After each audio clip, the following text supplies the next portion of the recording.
Bismillahirrahmanirrahim. Assalamualaikum warahmatullahi wabarakatuh.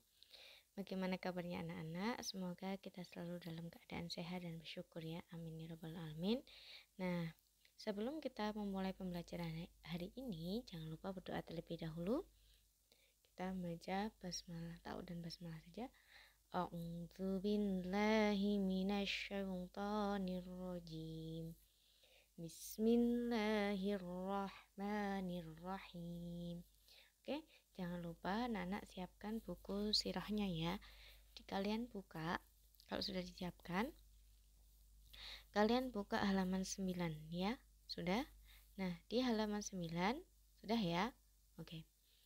Di halaman 9 ini Ustazah membahas tentang awal perintah dakwah jahriyah atau terang-terangan. Nah, apa sih awal perintah Rasul untuk dakwah terang-terang setelah dakwah yang sembunyi-sembunyi? Kemarin sudah dibahas ya. Rasul dakwah sembunyi-sembunyi selama berapa tahun anak-anak? Selama 3 tahun ya.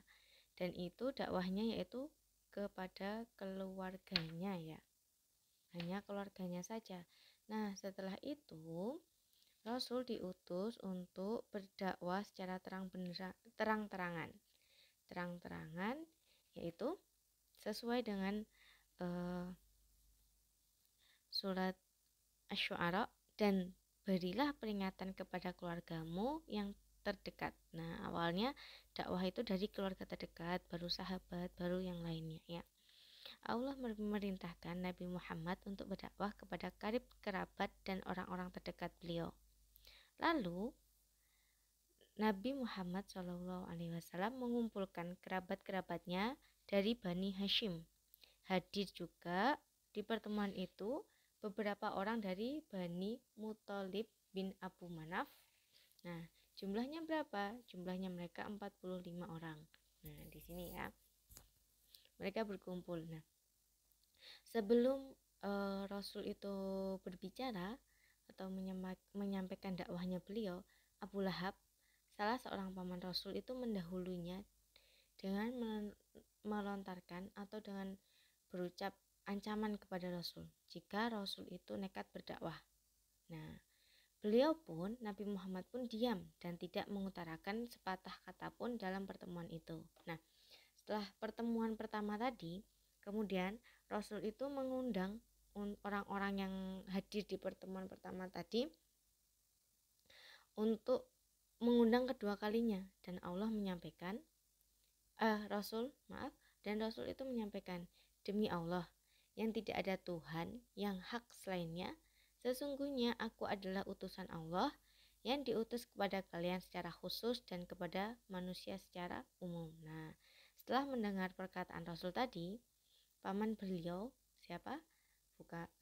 Yang mendukung dakwahnya Rasul itu yaitu Abu Thalib. Nah, Abu Thalib itu berjanji bahwa akan selalu menjaga, melindungi dan membela Rasul.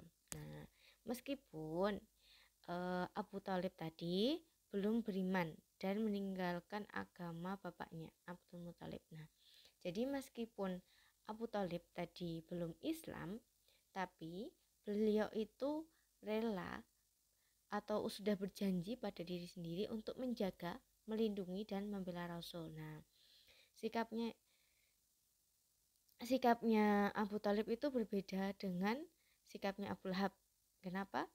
Karena Abu Lahab itu senantiasa menentang dan memusuhi Rasul. Nah, kemudian puncak dari dakwah terang benderang itu apa? Nah, sesuai dengan surat Al-Hijr ayat 94 yang artinya, maka sampaikanlah olehmu secara terang-terangan segala apa yang diperintahkan kepadamu dan berpalinglah dari orang-orang yang musyrik. Jadi ayat ini memerintahkan umat Islam untuk masuk ke Islam dan tinggalkanlah, berpalinglah dari orang-orang yang musyrik. Nah, ayat ini merupakan puncak perintah dakwah jahriyah atau terang-terangan. Nah, puncaknya tuh di sini. Nah, dakwah secara terang-terangan kepada khalayak ramai dan tidak sembunyi-sembunyi maupun perorangan. Nah, setelah turunnya ayat tersebut dan janji yang diikrarkan oleh Abu Thalib, maka suatu hari Rasul naik ke bukit Sofa seraya menyeru, "Wahai Bani Fir, wahai Bani Adi," yang ditunjuk kepada semua suku Quraisy hingga mereka berkumpul semua. Jika ada seorang yang berhalangan hadir, maka dia mengirim utusan untuk melihat apa yang sedang terjadi. Begitu pula Abu Lahab dan pemuka-pemuka Quraisy ikut hadir. Nah, kemudian Rasul itu berpidato, "Apa pendapat kalian jika aku kabarkan bahwa ada sekelompok pasukan berkuda di lembah ini ingin menyerang kalian? Apakah kalian percaya kepadaku?" Lalu orang yang berkumpul tadi menjawab, "Ya, kami tidak pernah tahu dirimu selain kejujuran." Kemudian Rasul itu melanjutkan pidatonya, "Sesungguhnya aku adalah pemberi peringatan kepada kalian sebelum datangnya azab yang pedih." Nah, mendengar seruan tadi, Abu Lahab berkata, "Binasalah engkau sepanjang hari ini. Apakah hanya untuk ini engkau mengumpulkan kami?" Lalu dari situ setelah Abu Lahab mengucapkan tadi, Allah melakukan pembelaan kepada Nabi. Dengan apa? Dengan menurunkan surat Al-Lahab ayat 1 yang artinya binasalah kedua tangan Abu Lahab. Nah, Rasul terus berdakwah Islam dengan penuh kesabaran dan mengharap pahala dari Allah. Beliau mulai berdakwah di tempat umum dan tempat orang-orang musyrikin berkumpul. Nah, apa yang dilakukan Rasul di tempat-tempat umum tadi, yaitu Rasul menjelaskan kepada mereka tentang berhala-berhala yang tidak mampu memberikan manfaat dan mudarat sedikit pun. Kaum musyrikin Quraisy marah dan merasa terganggu dengan banyaknya orang yang masuk Islam. Jadi mereka itu tidak nyaman. Karena apa? Karena banyak orang yang masuk Islam. Mereka pun mendatangi siapa? Pamannya yang senantiasa membela Rasul tadi, Abu Thalib, dan kaum musyrik tadi itu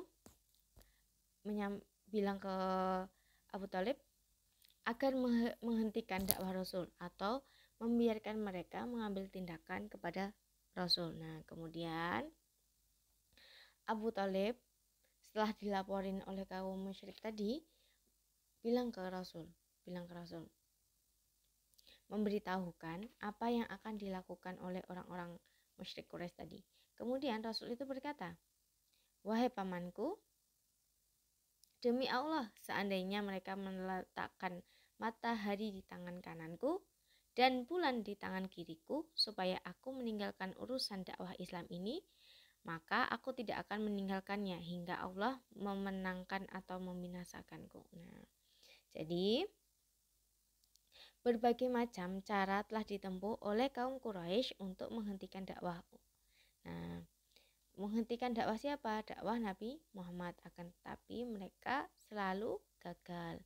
Lalu Abu Thalib itu menjawab dari pernyataan Rasul tadi, "Wahai anak saudaraku, pergilah dan katakan apa yang engkau suka.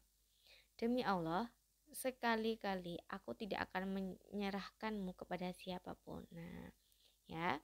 Jadi dari situ karena ada yang membela, Rasul akhirnya terus melangkah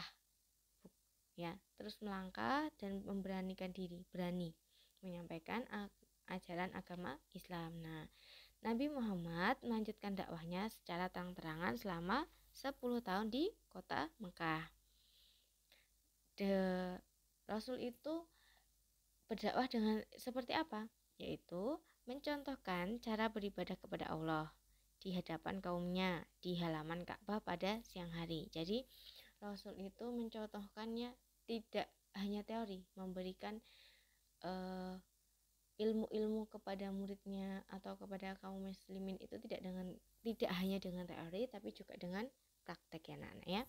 Oke, cukup sekian dari Ustazah. Ustazah mohon maaf apabila ada kesalahan. Kurang lebihnya jangan lupa tetap jaga kesehatan ya anak-anak ya. Nanti Tugas kalian adalah buka halaman 14 ya. Soal 1 sampai 9 ya anak-anak ya. Halaman 14. Oke. Sebelum kita tutup pelajaran hari ini, mari kita berdoa bersama-sama.